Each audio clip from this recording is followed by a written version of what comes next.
Dr. Fred Hatfield is an impressive guy. He's a powerlifting champion, author, millionaire businessman with a beautiful wife.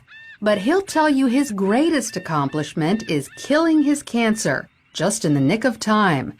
The doctors gave me 3 months to live because of widespread metastatic cancer in my skeletal structure. 3 months. 3 different doctors told me that same thing.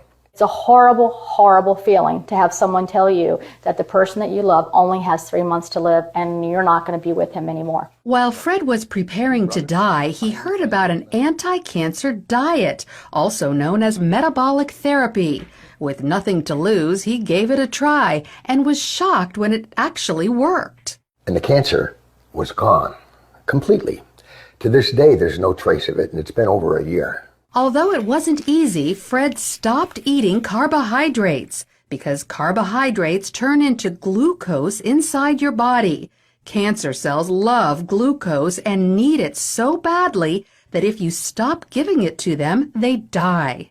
And it just absolutely amazes me that medical science is just now finding this out.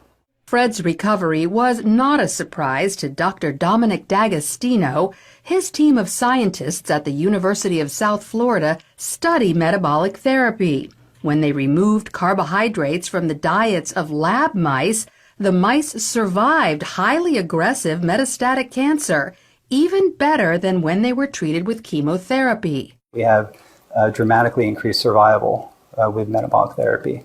So we think it's important to get this information out. And it's not just lab mice. He's also seen similar success in people, lots of them.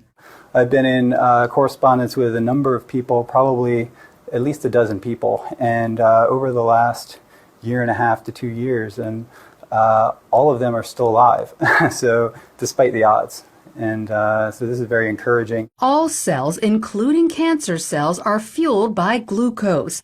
But if you deprive them of glucose, they switch to the alternate fuel ketone bodies, all except cancer cells. A defect prevents them from making the switch to using ketone bodies as fuel, and therefore cancer cells can only survive on glucose. All other cells can use either glucose or ketone bodies. Your normal cells have the metabolic flexibility to adapt from using glucose to using ketone bodies.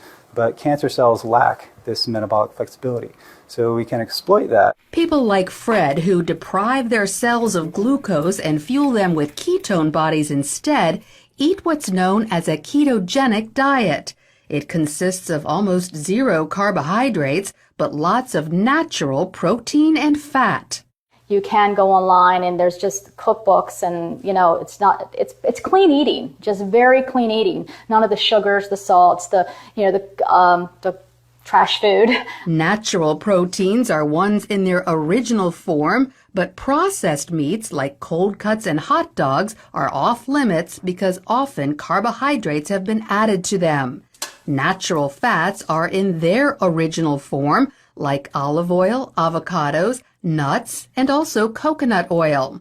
But stay away from trans fats such as shortening or margarine, which are man-made. Some people are afraid to try the ketogenic diet because they think all this fat is bad for their heart. But more doctors are now saying natural fat is actually good for you, even natural saturated fat like coconut oil and butter. Doctors like cardiologist Stephen Sinatra. Is cholesterol the major cause of heart disease? Absolutely not. In his book, The Great Cholesterol Myth, he says the real cause of heart disease is inflammation, which comes from eating too many carbohydrates. We need to coach our patients and empower them about the dangers of sugar.